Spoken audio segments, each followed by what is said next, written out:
मैंने, क्योंकि यहाँ जो व्यक्ति बैठे हैं, एक एक व्यक्ति, हर व्यक्ति के साथ ये सामाजिक तौर पर सभी समाज के सम्मानित हैं।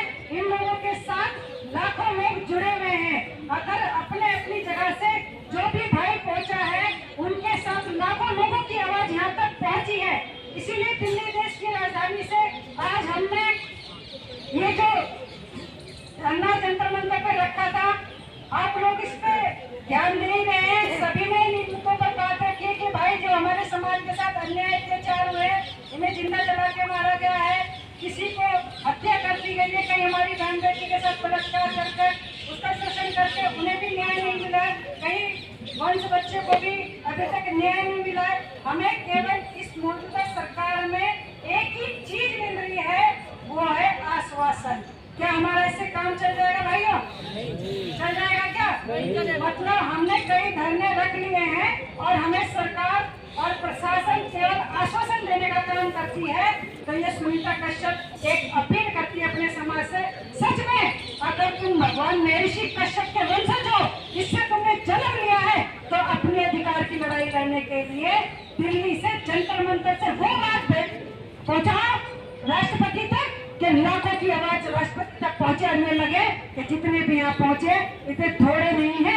अगर कश्यप इतने यहाँ आने के बाद करोड़ों की आवाज जंतर मंतर से अपने अधिकारों के लिए लड़ा सकते हैं, अगर ये सारे रोडों पर आ गए तो ये सरकार आप लोगों की कुर्सी लाने का हम काम कर देंगे। हमें न्याय नहीं चाहिए, हमें आश्वासन नहीं चाहिए, हमें न्याय चाहिए। और जितने भी मेरे भाइयों को और बेटों के साथ जो अन्याय अत्याचार हुए हैं, इसके लिए पूरे भारत के अंदर जो 25 से 26 करोड़ की उपजाति में कश्यप समाज है, मैं सभी को अपील करूंगी, जो जिस प्रदेश से है, जिस जिले से है, वो इन चारों पांचों केसों पर अपने अपने जिले से बड़े धरने रखे और इस आवाज को बुलंद करे। और एक ऐसी डेट हम रखेंगे जिसमें सभी जिले, सभी प्रदेशों को मेरे भाई उपस्थित होंगे। और अगर में सरकार ने न्याय नहीं दिया तो फिर हम रोड पर उतरकर अपना न्याय खुद लेने का काम करेंगे।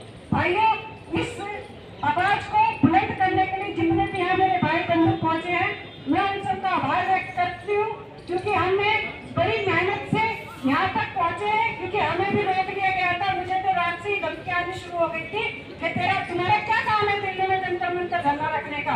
क्यों भाई, हमारा अधिकार नहीं है दिल्ली से जंतर मंतर पर अपनी आवाज उठाने का, है या नहीं? अगर हमें कोई इस प्रकार की धमकी देता तो उसे जवाब देना चाहिए कि नहीं? क्यों? अगर हम पश्चिम उत्तर प्रदेश में रहते हैं और अपने पश्चिम उत्तर प्रदेश की बात उठाते हैं, तो क्या हम दिल्ली में आकर उनकी आवाज नहीं उठा सकते?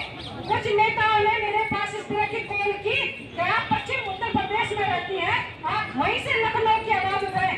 क्योंकि ये बात इस माध्यम से मैं इसलिए बोल रही हूँ क्योंकि मेरे फोन में भी जो लाइन चल रही है, जिस विधायक ने मुझे ये बात बोली है, उस तक ये बात मैं पहुँचाना चाहती हूँ। ये दिल्ली देश की राजनीति बात की नहीं है, ये हमारे समाज के